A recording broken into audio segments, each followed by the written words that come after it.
is Kelly Blanchard. Thank you for coming on to the High Fantasy Podcast. This is the first time we're uploading an author interview where we can see both the author and the interviewers at the same time.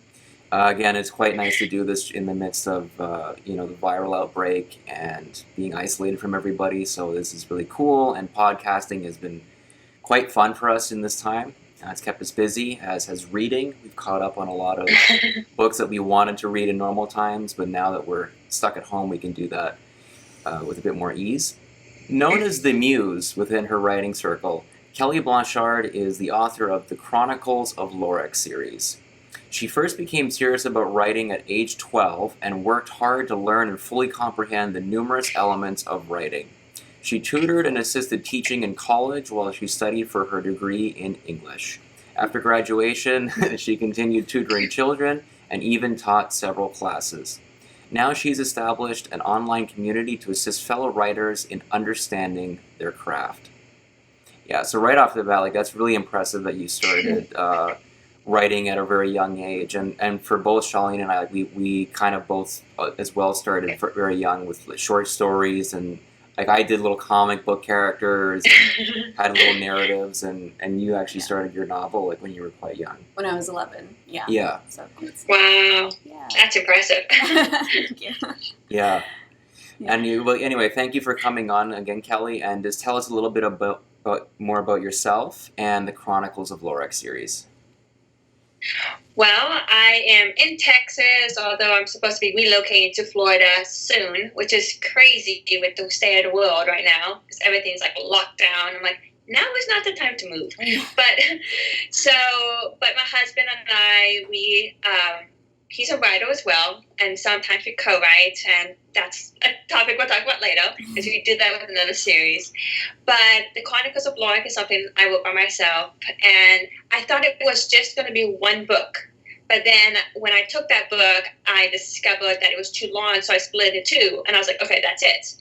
But then I realized, no, it's not it. And it became a 9-book series, and now I have spin-offs and all that stuff. So it's just a lot of fun, and I love writing, and I love to interact really with the writing community and help them as much as possible, because I know what it's like, trying to figure out, how do I revise? How do you edit? As a beginning writer, you don't know that. And so that's why I went to university and to study that.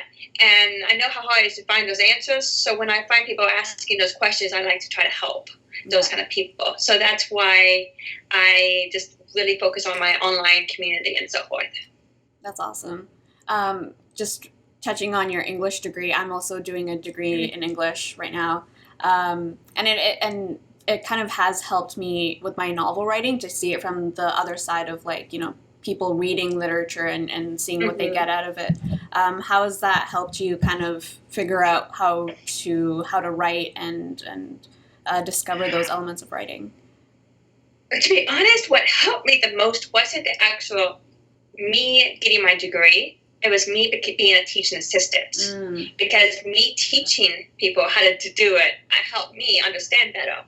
And so that really helped me with, understanding the grammar and rules and all that, because that is so important when you write a novel.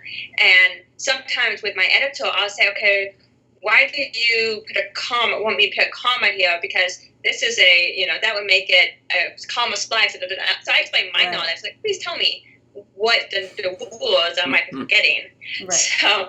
So that's what's helped me the most. I just know that with my English experience, what always annoyed me was when people are saying, the curtains are blue because the author, when it was depressed, or wanted the characters to be depressed. I'm like, no, the curtains are just blue sometimes.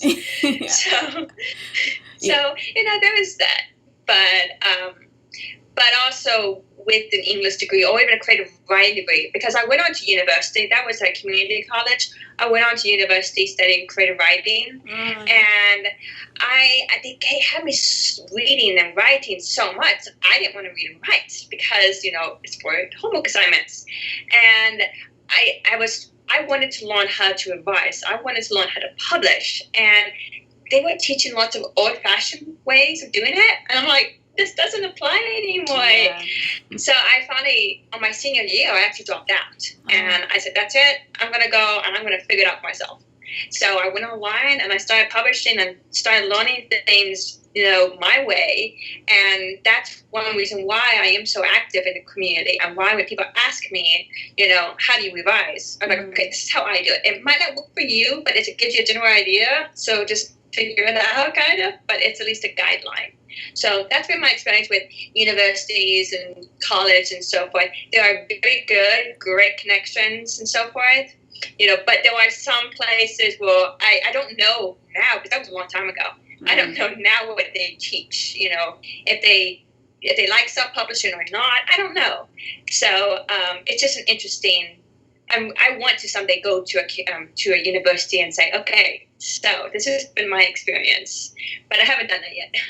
Right, yeah, that would be pretty cool to offer your knowledge to students who are in your place now, especially with the different technologies and things like that, and hopefully they are incorporating a bit more of that. I hope days. so. Yeah, but that's really cool that you took that upon yourself and started creating an online community and teaching people what you've learned. So you're a science fiction and fantasy author, which is pretty awesome because that's also the genre that I write in. So Yay. yeah, it's such a fun blend of stuff, which is I'm really interested to hear about your experiences writing science fiction and fantasy, and what sort of feedback have you gotten from your readers and an online community by writing science fiction fantasy? Are people interested in the blend, or are they questioning you, or what's it like? Well, some people are just fantasy readers, and some people are just science fiction, so they don't quite get it, the blend. So when I say, it's fantasy and sci-fi, they kind of take whichever one they say, oh, it's fantasy. They don't listen to the other part. But it's okay because my books start very, very fantasy, medieval. Everybody's riding horses and so forth.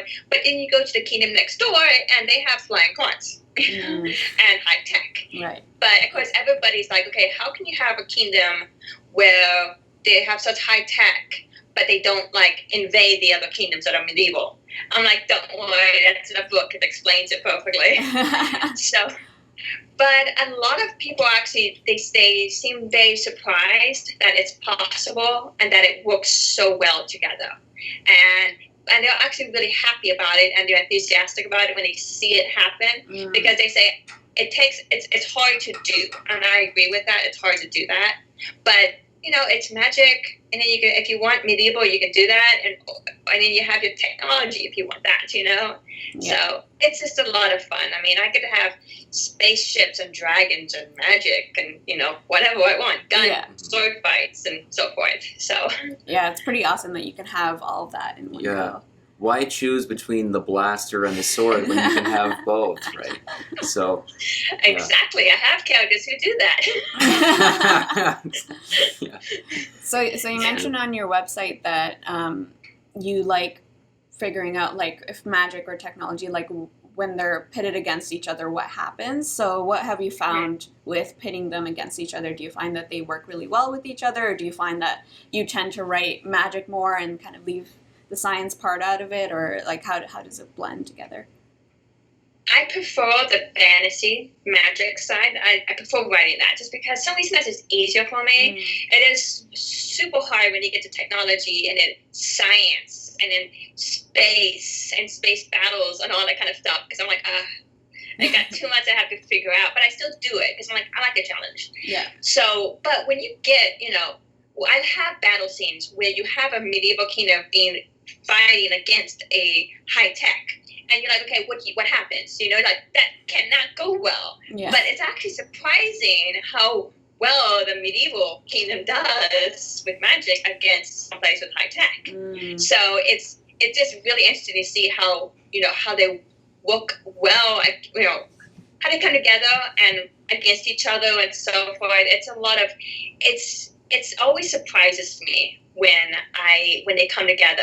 I'm like, okay, what's going to happen? Because I always think the technology is going to have the upper hand, but then magic somehow surprises me. I'm like, oh yeah, we can do that. We can teleport over that. So then stuff happens, and it's always surprising, and that's fun.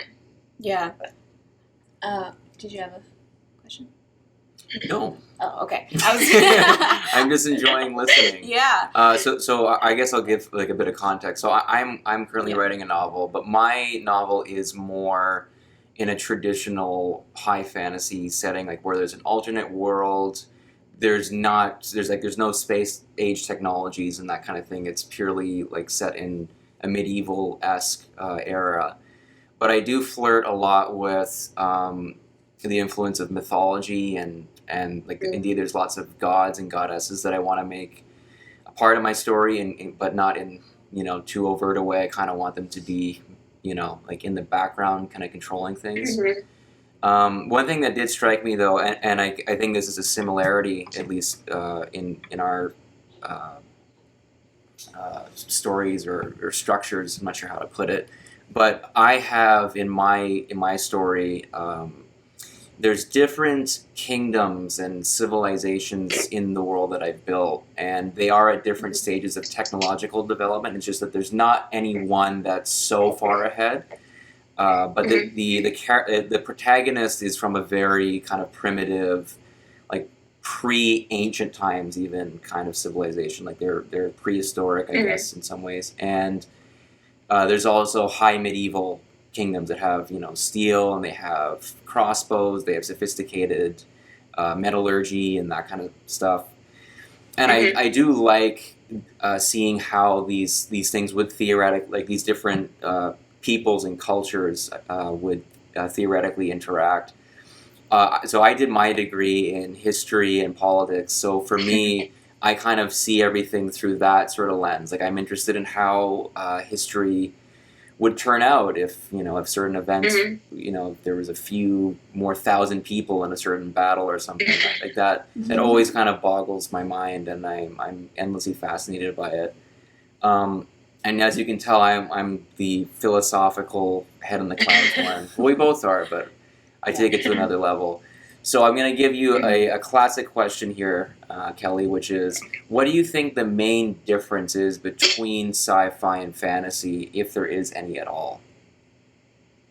Well, I always separate them as one tends to be magic, fantasy is more magic, and medieval, tends to be somewhat like that. Mostly magic is what separates it from science fiction. And science fiction is a tech. And it could be modern tech or it could be highly advanced tech, but mostly I like to go much further, like Star Wars kind of tech. That's what I like to go to. So that's, to me, when I separate the two, that's what I'm doing. So when I bring them both together, it's fun to have both of them interacting like that. So I don't know what everybody else says, but that's how I do it. Yeah. I think that for the most part, that's what, like, I would guess most people would agree on, but some don't. Like, they would disagree. They'd say that really it just comes down to what type of weapon is mentioned more in the story. Like, is it the blaster that comes up more, or is there a higher word count for the word sword or spell or blade or whatnot? So, yeah. And it also gets complicated with the different magic styles that you have. So if you have a soft magic system where it's more like Lord of the Rings, where it's just someone throws a fireball and you don't really know how that comes about. Yeah. And then there's more like Brandon Sanderson type stuff where it's like the physics of, I don't know, like metal magnet attraction, and there's like different minerals that you can throw. And you can open a magic textbook and then read the steps of how to cast. So what kind of magic do you tend to use? Is it more soft magic or hard magic? It's both. Okay. Because it starts off soft, but as the series progresses, actually, my next series that I'm going to be publishing, you actually see it turn more hard because there's a different form of magic that's introduced, but it's not really. It just, these people have been restricted And so that's when they developed spells and runes. Main characters, they don't use that. It's all instinctive. They don't use runes. So, but there's people on another continent, they have been restricted with magic. So they had to find another way to use magic, and that was with runes. And then you have a character go in and introduce to these people what the magic is really. And that's when things become very, very in depth and very. You see a formula, you see how it makes sense, and it goes actually so far as like everybody has magic, even if you don't realize it. Like, and some people it's just their imagination. That's the creativity, the science mind. Mathematics and so forth. All of that is like ways that people can use magic in my world. So it's fascinating to see how it developed. It started off soft. I was like, I don't know, I'm just gonna have fun with it. Yeah. Then I kind of got more complicated. I was like, okay, I gotta figure this out. Yeah. So I really got it. I honed it down and figured it out, and it's a lot of fun to see how that developed. Yeah, and it must be the influence of having science fiction in your work as well that made you want to like make your magical world a bit more structured as well, so it kind of matches the science fiction elements, and because everyone knows how the science technology kind of operates, but they probably are also curious about how the magic operates. But it's cool that everyone can kind of tap into the magic. So does that mean that the technological civilizations can also tap into magic as well, or are they separate from that? There are people that have actual magic that live in those realms. There was a kingdom that their thing was high tech and magic, and they liked to blend it. That was their thing. But then they kind of got wiped off the face of the earth. That's something happened. That's in one of the books. You get to see what happens. But that's like one of those things in the legends that you hear about, and because they were trying to blend the two together. So you have one kingdom called CHRONICLES that focuses on high tech, and there are people that are magic users in there that have magic, but that's not the main focus.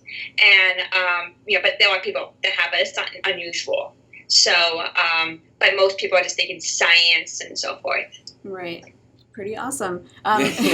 Indeed. I was just wondering, do you tend to read a lot of science fiction fantasy? And if so, like, do you have any favorite authors, or is this just something that you kind of wanted to venture out on your own and not have as much influence, like have other people influence you?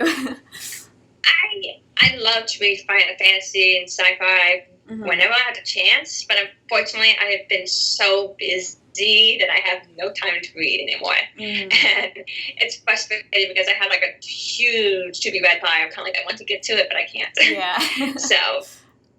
So I can't say who my favorite authors are these days, because it's been such a long time that I've actually been able to sit down and read for enjoyment. Because when I was in university, that's honestly like the last time I was reading, and that was for homework. Right. And then after that, I got burned out. And then I was like, okay, I'm going to focus on my writing. And I just haven't been able to get back to it. And I really want to, because I have ideas of what I want to do with reviews and everything. But it's like, I don't have time.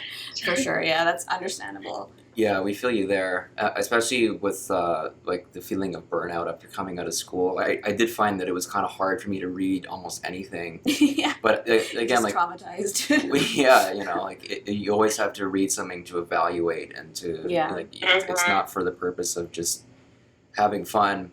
But like on that topic, Kelly, I can tell that you're very passionate as a writer, and I can hear in your voice how much you love your world and your characters. And again, we mentioned that you had started writing at the young age of 12, which is very impressive. Do you know what started you on that path, or what prompted you to want to do so? Well, stories have always been a main part of my life. And before I could even write, I was like drawing pictures, trying to, tell stories in pictures, because I didn't know how to write. And then my mom said that when I learned how to do paragraphs and quotation marks, that's when I started playing around with writing. And then when I was 12, I had a horse accident when I was 12. I thought I was going to become, go into horses and ride horses and show and do all that kind of stuff. But I had a horse accident. It's pretty bad. And I said, you know what, I need to step back and figure out something else I could do that's safer. And so I was like, I always enjoyed writing. So I went back to it. I was like, okay, let me see about how can I, become good at writing description. So I just started writing every day, something little, until I started, and then I was reading lots of stuff. I also love reading fan fiction, and so I would read that, and I was always curious as to why fan fiction was different from actual books, because fan fiction, I could just see it better in my head.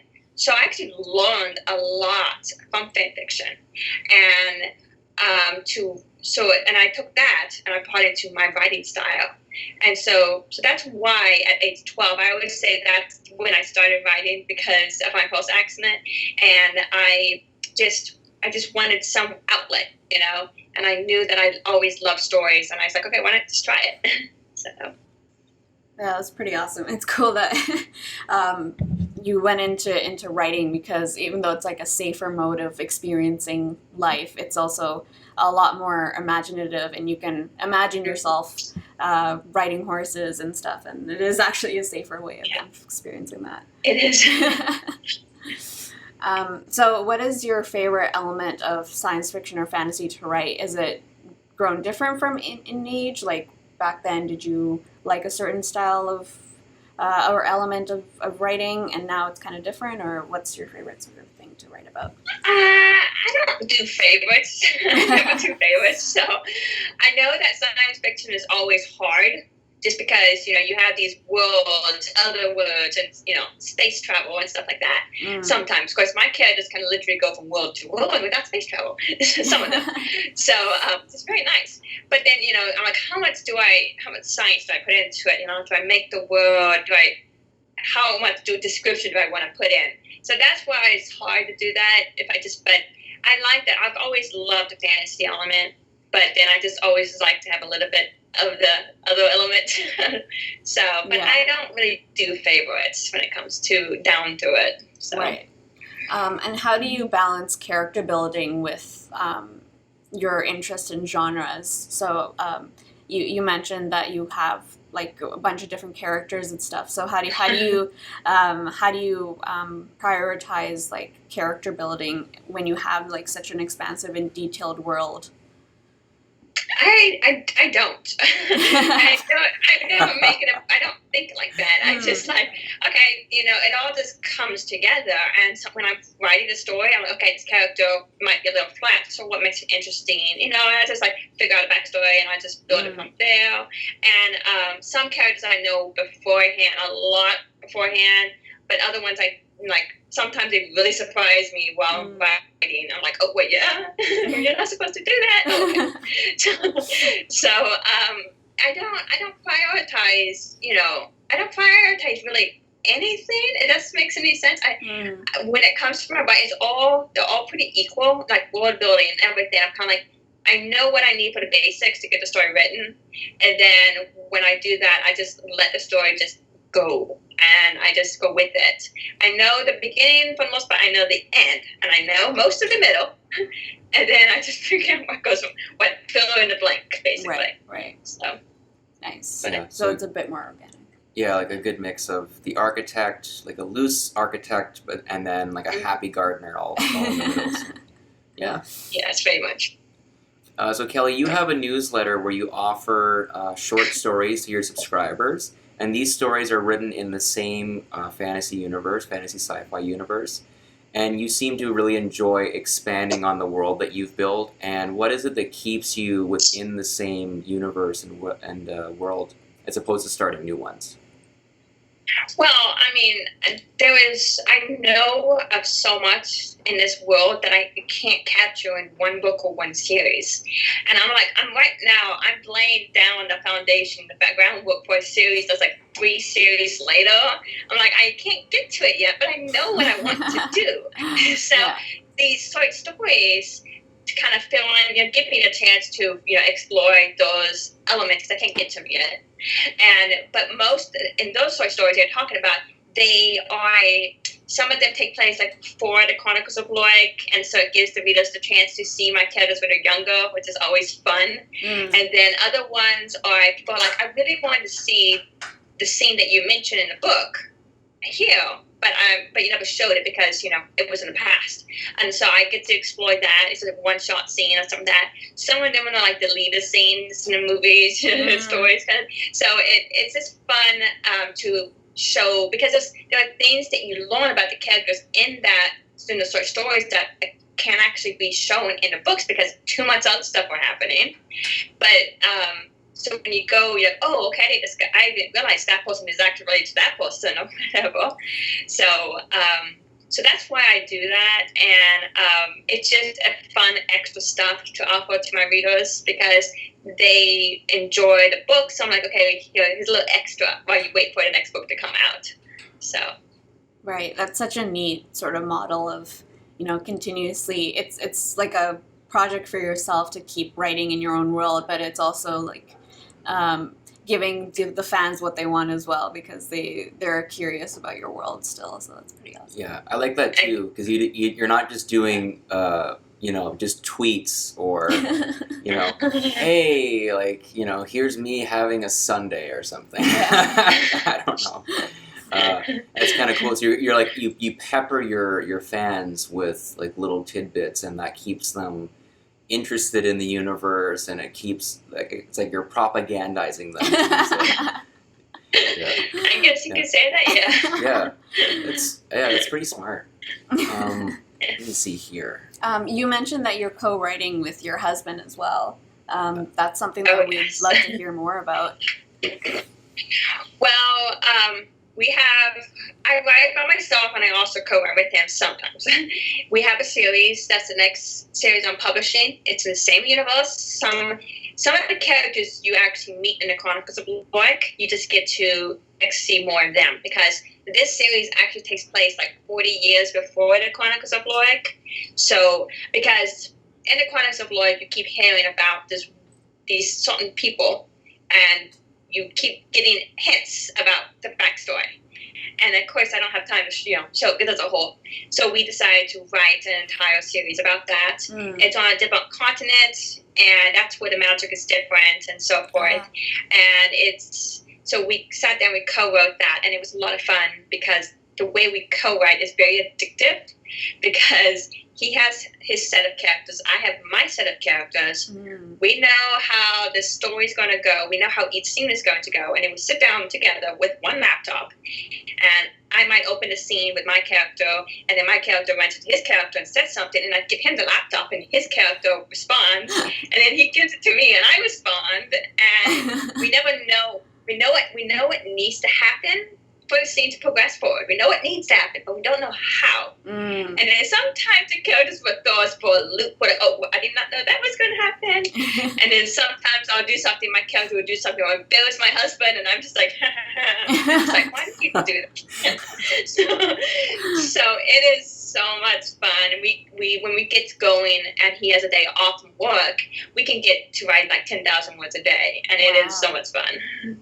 That's amazing. So, yeah, I can't even begin to wrap my head around that because I always personally like envision writing and being a writer and author as a very solitary kind of calling, and with the exception of like again your fan base or your beta readers, etc., your editors, you don't really have anyone else that's there and is directly influencing the story. I think that's like an extra layer of courage that you have, because I don't know that that's something that, like, especially for novice writers, like, that's even doable. I mean, like, did you start writing, like, or did you start early on doing this kind of thing, or is this more of a recent thing in your career? No. I was co-writing like that from when I was like 15 or 16. I went online, I was co-writing with other people just for fun, we would write fan fiction together and so forth. And so, and then I introduced the idea to some of my friends who are also writers. And so some of my characters actually come from those stories. I just changed names and things like that because, that story's not going to be published. So I just took some characters from there. Like there's a main character in my series called Dixon, and she's actually from another book that I co-wrote that's never going to get published because, that's just not going to happen. And but she was my character. And then So, and I've done this with lots of other people. I used to actually, I still do whenever they need me to. I would interview characters for authors, which becomes honestly like a character, a therapy session. I would go into the character, their world, not mine. I'll go into their world as a character, and we're writing a third person. They're writing the character, I'm writing me. And I'll go sit down, have a conversation with the character, and figure out what the author can't figure out.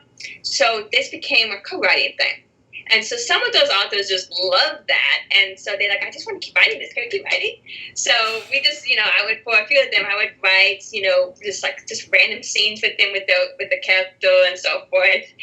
And so it's lots of fun because I get to actually go into their world and, figure that out. And play in their world. And it was interesting because I know that sometimes those interviews have actually influenced their story and things like that. I'm like, okay, but technically this doesn't exist in your story. This scene is not going to appear in your book. But when my husband and I, we always wanted to co-write because, he's a writer, I'm a writer, he loves my universe, so he gets the fun part of writing fan fiction in my universe with me, but it's not fanfic. So I already knew how to do it and how I like to do it, and then I had established the world already, and then he just jumped in and had fun. Wow, that's such an amazing thing to do. I'm just imagining all the possibilities of doing that, like jumping into someone's world and experiencing what it's like to be in that world and then talking to one of their characters they're having trouble with. It seems like it requires a lot of empathy to do that, to like really imagine yourself in that world. And that's an amazing sort of practice that you're doing for people to help them through their writing. I have met so many interesting characters. Yeah. I can imagine. Maybe we can try co-writing like that one day. Yeah, or even for a chapter or something. Yeah. Just see what goes. I think it really helps that you know where you want to go with each scene, so you and your husband aren't just veering off and like just having a conversation at a pub or something like with your characters just for the whole story. Because I can imagine us doing that. But no, it's fun. I say, go ahead, do it. Have fun like that, and then when you find it gets fun and serious, then okay, now, what do we need to accomplish? Right. And it takes a lot of trust. And because I have more experience than he does when it comes to writing books and so forth, and so I'm kind of like, can you just trust me a little bit? I know what I'm doing. Right. But then sometimes he's like, well, you don't have to kill that character. I was like, I want to kill that character. He's like, no, you don't have to kill the character. Okay, fine. So, yeah. That's awesome. Yeah, it definitely takes a lot of compromise as well. It really does. Yeah. To continue on with your sort of online writing community, you mentor people online through your blog and through your active Facebook group. What's the most common question that you get from aspiring writers, and what's your answer to them? Trying to think, because, a lot of people ask me, they normally might have just finished their book and they're like, I don't know what to do now. I'm like, okay, first of all, put it away, do something else, and then go back to it. And I'll tell you how to go back and revise. Right. But, and then, people that come to me like, I have writer's block, I don't know what to do. I'm stuck. And so I'm like, okay, well, do you have somebody who you can brainstorm with? Somebody who won't tell you how to write, but somebody who will listen enough where you can, and start asking you questions and help you really develop, your world, because they might see something you don't see. Or that's when I do interview sometimes. If they have writer's block, I might interview the character for them, because that right there can just be what they need to open the floodgates, and then they just found out they have a whole other book they didn't realize they were writing. So those are the most common ones. Then some people they want resources, like, I need an editor, I need a cover designer or something like that. So those are the things that I get asked a lot. So I'm like, okay, here are the list of people I know. So that's awesome. This is, I guess, like an unconventional kind of question, maybe. Aside from literature, what other mediums of fantasy and sci-fi storytelling do you enjoy? Like what exactly? Like video games or like TV shows, films, etc. I like watching some TV shows, but unfortunately, watching movies and TV can give me a headache. So I have to be very, very, cautious about what I watch. So I go on YouTube and I just like watch clips from shows because that's about the length I can watch without getting a headache. I don't play video games, but my husband did get me to play Skyrim. Nice. So that was fun. But he plays video games, so I watch him and I'm like, what's going on? So he tells me the storyline or whatever. And it's so funny because he was playing The Witcher 3, and then there was like a plot that was going on. He was following, and I was like, and that was his brother. And then he's going on, and then it was. I was like, oh. God, yeah. You're just So like he's a master Kelly, storyteller. you should have guessed. I was like, oh, right. What do you think? Yeah. So yeah, mostly it's just writing and reading when I can, and I like to watch clips of shows. Like my husband watched Witcher. And the way we watched it was he would watch on his phone and we'll watch together. And then when it's a graphic scene, he's like, okay, you don't have to watch it because I don't do those scenes. Even though I can write it, I don't watch it. Okay. And so that's how we watched Witcher. That was fun. But Game of Thrones, I had to actually read the blog post about what happened, afterwards, and then I went and I looked on YouTube for certain scenes because it could be really graphic. So I was like, I don't want to watch those scenes. For sure. But so that's how I watched Game of Thrones. But yeah, I really do. I do enjoy some TV shows, and I would love it if my books ever became TV shows or something like that. But I would see. Yeah. Yeah, I know what you mean about, especially with Game of Thrones. There's definitely a lot of content that could have not seen and been perfectly fine. Could have not experienced. So I guess from that, Kelly, like, do you in any of your writing explore and get into dark themes or kinds of content? Yeah. Well, I do touch upon some dark themes, some dark questions, let's put it like that. Some questions that could be, the moral questions, and just like, what do you do when everybody thinks that you are this bad person, and everything you do, you're trying to help, but you get getting blamed for what goes wrong, and they can't see you as a good guy, but you are a good guy. What happens when then you have to do bad things, really just save everybody, just like, are you the good guy? You're not, things like that.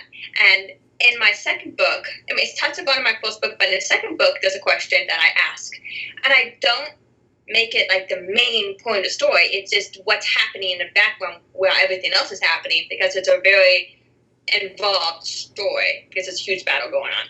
But there's a question that I ask, which is, it's about abortion. And because I leave people like, you guys can do whatever you want, but the question is asked because they say, if the baby's in a womb, it's not a human, it's a fetus. And I'm like, okay, what if then, if that's the case, what if the fetus is taken out of the womb and what do you call it, incubated in an artificial wound and raised? But would it then be human when is it born? Is it ever classified as human? So in my story, I have it, that's what happens. In Jacorum, there's people that's what they're doing. And they never classified them as human. Oh. They tell them they're the highest form of technology. And so that's what they have to live with. And but they start thinking and start asking questions, and that's what causes problems. So that's what, it was like, okay, if they're not human here, when did they become human? And what happens if you do this, kind of like that. So I kind of asked those kind of questions, and I'm not giving the answer. Right. I'm just saying, this is a situation where this is what happened. And you guys can make up your own answers, whatever you want. It's just the characters are just dealing with that environment, things like that going on.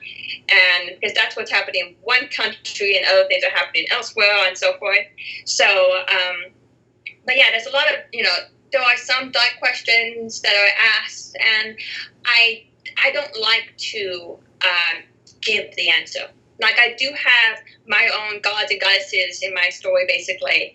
And the question of, whether or not there's a predestination, and, whether or not there are things like that. And can you change your fate and this and that? Right. And so those questions are asked too. And, some characters are like, I'm not arguing you. I'm just telling you how it is. And so let's just get on to the point because we're trying to solve a problem. So, but those kind of questions do come up, and it's not. And I like to show that people with different beliefs and so forth can still work together. It's not that we hate each other, It's just that we can work together, solve a problem, and move forward. So yeah, well, that ties into one of the questions that we ask a lot of authors that we interview is that what is the function of speculative fiction, like science fiction and fantasy? So for you, you can answer the question, but like from what I'm getting from the answer you just gave was that you like posing questions to people and then having them figure out the answer from what the characters themselves go through. But if you want to speak more to that question of like, what do you think the function is? Yeah. Yeah, I would say it's a safe environment to ask those kind of questions.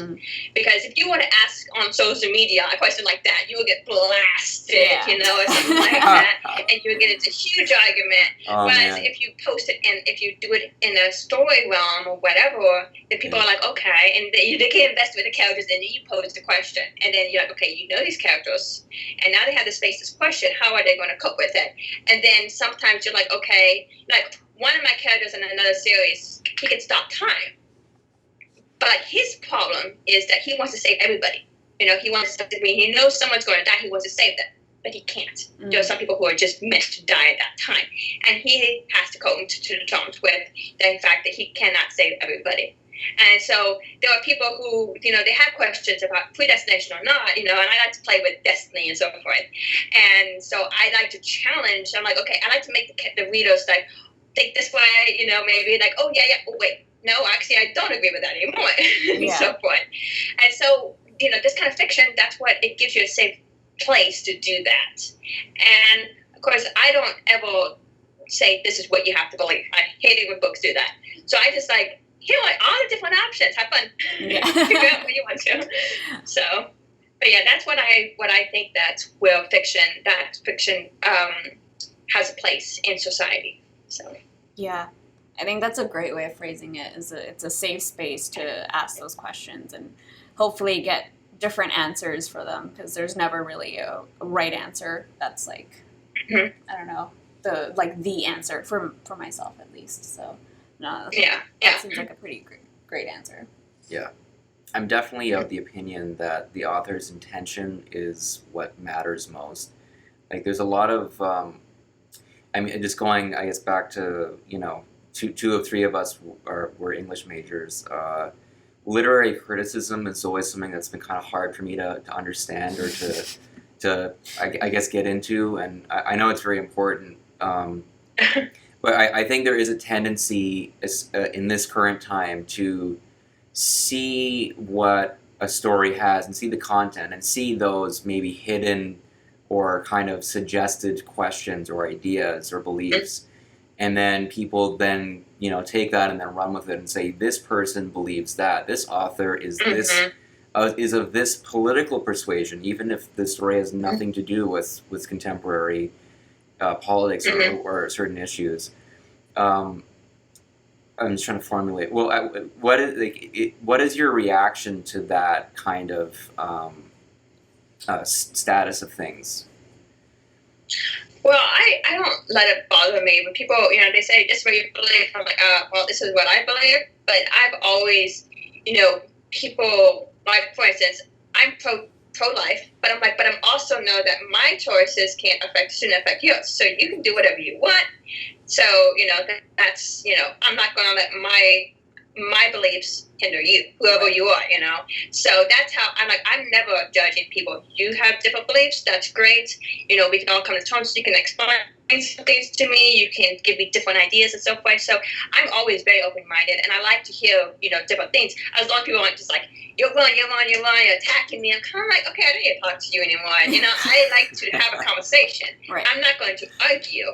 I'm not going to judge. But, so yeah, but if people, say, oh, this person is, and I don't really bother. I just ignore them because if I'm not talking to me, I'm just like, I might tell them, some of my friends who are, really, really protective of me. I go, so this person over here is saying this about me. You can go ahead and defend me if you want. I'm not going to go over there. Yeah. And because I just don't need to. I have too much I'm doing, and I don't have to deal with that drama and that stress. So, you know, that's where I stand. I know what I believe, and I know I'm not going to ever judge people. I'm not going to make people, you know, feel like, you know, they're wrong. I'm just like, I'm asking questions. I'm letting my characters figure things out, and you can figure things out along the way too. So. Yeah. I think that's a really like neat take on it, and we recently interviewed like a couple authors that, and we brought up the idea of, you know, sometimes fiction can be a little bit preachy, and it's hard though, right? Because it is a form of self-expression, and you're gonna get the person's biases. You're gonna want to make the assumptions about what they think about the real world and stuff like that. But there is a way to do it, and I think that's kind of like one of the big challenges, at least like maybe I'm experiencing. What do you think? Yeah, I think it is tough, especially if you are writing about a certain topic with your own opinion in your mind, like asking a what if question, but you know what your answer would be, but you don't want that to just be out there. You want to have different perspectives. And I think writing at a young age, that's why I started writing young, is because I had an opinion about climate change was my topic. So I wrote about that in a science fiction fantasy setting. But now as I've grown older, I realize that there are different perspectives and different solutions, and there's no like one right way to go about, you know, solving environmental problems, for example. So as I've grown and matured, that's kind of how I've seen that. So to take that novel and try and work that in there, that there's a myriad of possibilities, and it's not just one thing that you can do. And the fact that there's many solutions shouldn't stop you from trying to solve it. Well, what I find when I'm writing something, a delicate topic, and I don't want to be preachy, what I like to do is I have a character or several characters who have different opinions. Yeah. And I let them all voice their opinions and argue. I let them argue. But then I just bring it back to the point, like, okay, you know what, it's a good discussion. Let's move on, you know, because that's not the plot of the story. For me, it's not. Because there's other things happening that's really much more important and immediate. Yes. So, but I like to show how, you know, the characters, so that readers might find themselves represented. They might find themselves like, okay, yeah, I believe, you know, I believe more what this character is saying than what that character is saying. But they can see how that character treated that character. Yeah. And they won't just shunned or rejected or anything like that. You can see that they're respected, and you're like, okay, so if they take from me that I believe certain thing as the author, they might go, well, that person will still respect me for what I believe because of how those characters respect each other. Yeah. So. For sure. And that's the cool thing about literature, is that you can see how different perspectives might react to difficult topics like that. And especially as introverts reading, like, we don't necessarily always voice our opinion. So it's nice to see, like, what if you did voice your opinion to the outside world? What might actually happen? I definitely like it when I hear an author say that they have written about like a subject, a difficult subject even, and they admit that they personally don't know where they stand on it, or they don't really know what they fully think about it. And writing is just a way to tease that out, or to just kind of help them work through it. Again, as opposed to like, hey, this is my time to get on a soapbox. Right? Yeah, it's a hard sell for that for readers to just take that in. Yeah. But I think that strategy of having different characters voice their different opinions and seeing how they would interact with each other seems like a great way to go about talking about different and difficult topics, even if you know what your answer is, for sure. Yeah, exactly. Yeah. I might try that out. Just have a scene where they all sit down and they're like, no, but this is right. And so I think I might do that. Okay. That's something I definitely wanted to ask. So Kelly, as someone who shares, again, your passions for writing with a huge fan base and you mentor and teach people. Us as two folks that have not yet published, how do you deal, or what advice do you have about when you see those awesome 1-star reviews on Goodreads and I don't mean like illegitimate like hate comments or like trolling and like stupidity, like when someone has actually seen your work and they take it apart and they don't like it. Like what, like how do you coach people through that? Well, okay, I don't like to read my reviews, good or bad. I don't like to read my reviews. I tell my husband, that's like, they didn't have any good reviews, great, whatever. I don't like to just do that. But sometimes I notice it, and it still hurts. Okay, I'll admit it hurts. It's like, but then then my husband helped me with this. He's like, Kelly, go to Game of Thrones, go to Harry Potter. Now look at how many 1-star reviews they have. Okay, you're in good company. That's so kind of like, okay, that's true. So not everybody will like what I write, and that's okay. Because okay. I cannot read Harry Potter. I tried. I cannot read it. I just can't get past the first one. I don't know why. So, if I left reviews, I would probably maybe, leave a low review for that one. I don't like to leave anything less than like a 3-star review. So if it's not good, I'm not going to leave it. Yeah. So, but I'm like, so I think of it like that. I'm like, okay, I know that I don't like Harry Potter, so there might be people who might not like mine, so it's okay. Everybody has different preferences, and I know in my books that I have a writing technique that some people just cannot stand. I'm like, that is my style, and I know why I do it, and if you ask me, I can explain everything. So, but some people, they just don't get it. They're used to how everybody else writes, and they're not used to my style, so I'm kind of like, okay, it's your loss. And I just don't focus on it. Like I said, I just don't focus on reading my reviews. Right. So, but yeah. Yeah. I know that right now, for at least for myself, like I'm not so worried about what folks will think about it. I'm more so concerned with like, I just want to get it done and me be satisfied with it and feel like I've put enough effort into it, and then that will kind of hopefully translate into it being received well, and then the criticism is actually something that I can work with.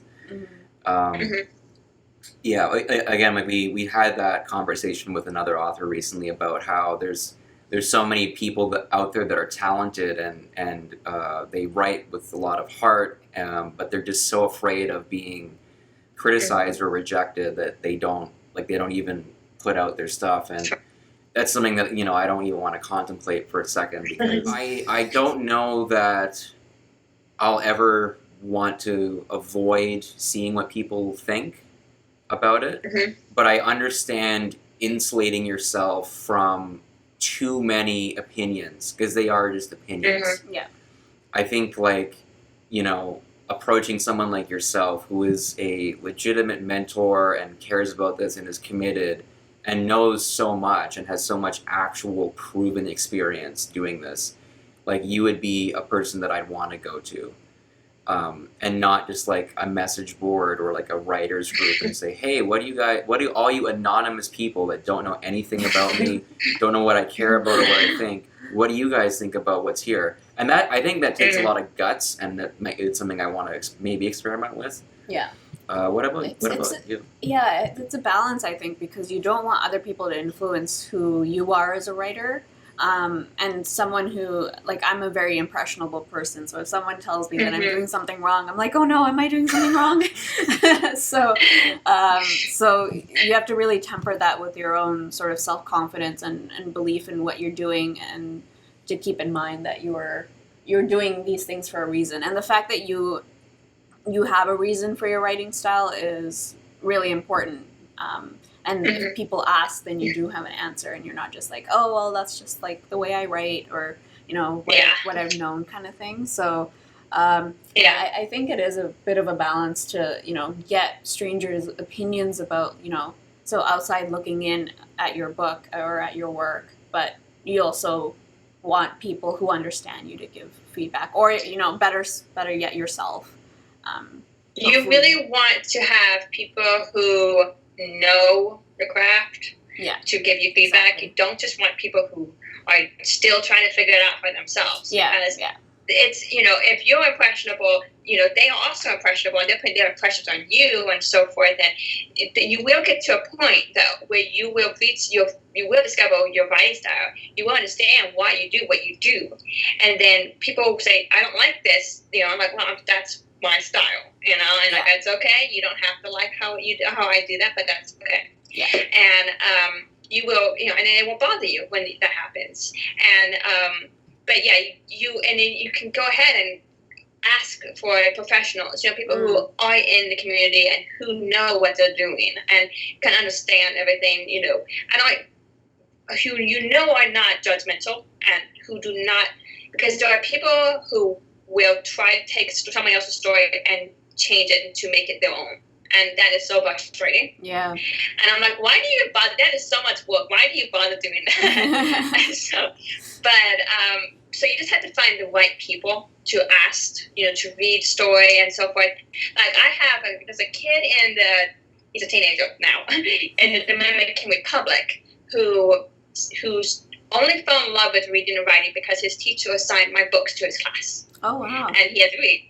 And so ever since then, he got in touch with me on Instagram, and then he emailed me his some sort of stories he wrote. And of course he was trying to figure out how to write. He didn't know how to write. So I'm just like, okay, so here's the little things of how to do it. And I'm not offering him like critique of actual story critique, because I'm kind of like, you just got to figure out the grammar right now. Yeah. You got to figure out the punctuation.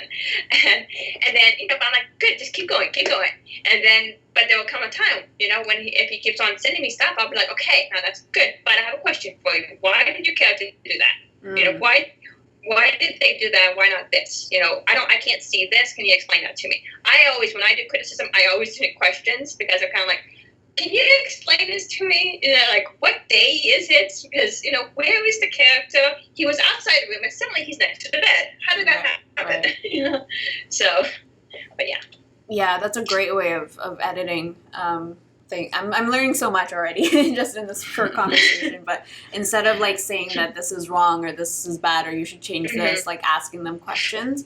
And it just comes to my mind, like that must come from your teaching assistant experience, right? When you're evaluating like students' work, you're not supposed to say like, oh, this is wrong or whatever, but asking them like why they are arguing, like why they're arguing this way instead of this way, and posing them questions and asking them to learn more about their own position rather than just dictating what's right or wrong. So Yeah. that's awesome. Exactly, because if people, the best way to understand what you know is to explain it to somebody. And so when I ask a question, sometimes somebody's like, oh, right, I didn't think about that. I was like, okay, can you fix that? I mean, I would teach a course on writing fight scenes. And so, and it was so funny because they would have, when they first of all start writing fight scenes and send it to me for me to critique, I'm kind of like, I don't know how. I know martial arts. I do sword fighting. I do archery and guns. I know all those for real. Okay, so when people you can't do that kick, not like that. I'm like, you can't. It doesn't work like that. Right. So some things like that, I would say, okay, just so you know, you can't put a crescent kick to the person's chest. It doesn't work. You want to do a side kick or a roundhouse. Don't, but that's it. so those kind of things I would explain. Right. But then, there are things where I'm kind of like, where's the character? What are they? Because a lot of people, they tend to have it where the characters start talking, and then to me, it's just like talking heads. Yeah. I'm like, I can't see what's going on. And then, like, I know the character into the room, and now he's way over there. How did he get there? When did he go there? Because that movement is what shows me a lot about the personality. Like, is he confident? Is he shy? Or whatever. That tells me a lot about the characters. Right. And when does he choose to move? Because that could tell me, reveal a lot about the character too, whoever they're interacting with. So that's why I ask those kind of questions, because I really want the authors to just think and reflect on that and like, oh, okay. So yeah. That's awesome. God. Yeah, no, I want to talk for like another 3 hours. Yeah. We can have another conversation another time. Yeah, for Yeah, sure. Yes. 100% we will. Yeah, And, especially with your like swordsmanship and archery stuff. We didn't even like. Yeah, I saw that yeah. you were into that, and I forgot to ask add a question in about that. But was there because he does martial arts? My husband is an EMT, so he does the medical side. So I'm like, I need to kill a character. I want him to look like this. How do I injure them? I was like, okay. He used to work in the ER, and I was like, okay, so this character's neck got broken, but what's the medical terminology? It's like, 1 second, let me ask the doctor. It's okay, the doctor said this. It's like, okay, thank you. Yeah, that's amazing. So. That'd be cool. You read like a fantasy story, and then there's the word contusion. Well, when it's sci-fi, I can get away with it. Yeah, Yeah. exactly. That's when Yeah. you need the specifics, for sure. True. So I guess winding down, Kelly, what's next after the release of the Chronicles of Lorrek's box set, and what do you have plans for the near future?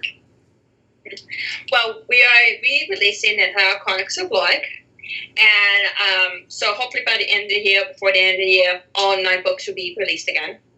And then the first book of the next series, it's called The Sailing Gambit that my husband and I co-wrote. We're going to be releasing that. It's 5 books, and then I don't know what the schedule is for that, but hopefully that's going to be taken up most of next year because we have like 5 books and then the box set and stuff like that. And I do plan on doing short stories for that as well. And then I have another series after that. It's 3 books long. So there's that one. And that also, it's all my universe.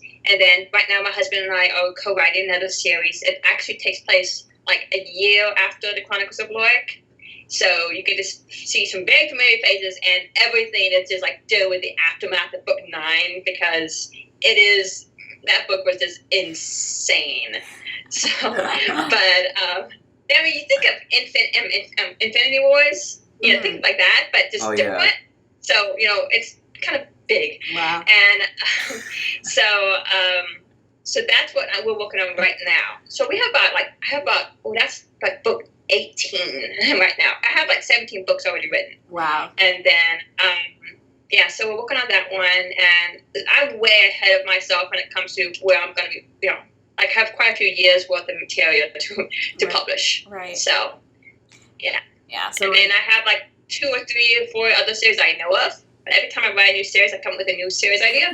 So that's amazing. Yeah. So you're just branching out with content, and basically it's never going to stop, which is a great sort of thing to have. Yeah, that's the dream, right? A lot of fun. Yeah. Just keep going with that. Yeah. So your box set is releasing April 29th, but you can pre-order right now, right? Yeah. Awesome. Yep. Great. So, Awesome. So where can your fans find you online? Do you have what social media platforms are you on right now? I'm on Facebook. My Facebook group that I am most active in is called The Muses Realm. So it's like facebook.com/groups/Muses Realm. So that's where I'm most active. I have a Facebook page. It's author Kelly Blanchard, and I am not as active there because I'm just in my group all the time. Right. So, but yeah, you can find me on Facebook. That's where I'm most active. I am on Instagram with Kellanetta, and that's my handle. And same thing on Twitter. I'm not as active on those 2, but I need to, but I'm not. I haven't figured it out yet. Yeah. And but I'm just so active in my group, and it's just because everybody can interact with me there, and it's a lot of fun. So yeah. Yeah, you really have to find what social media platforms work for you, because I've heard so many people being like, oh, Twitter is like the best space for writers, and that's not necessarily true, because sometimes it's hard to keep track of conversations, and it's very short, right? So I hate Twitter. I think it's, especially for, this is something where I'm going to be controversial. Why, especially as an author, why go on a medium that restricts how much you can write?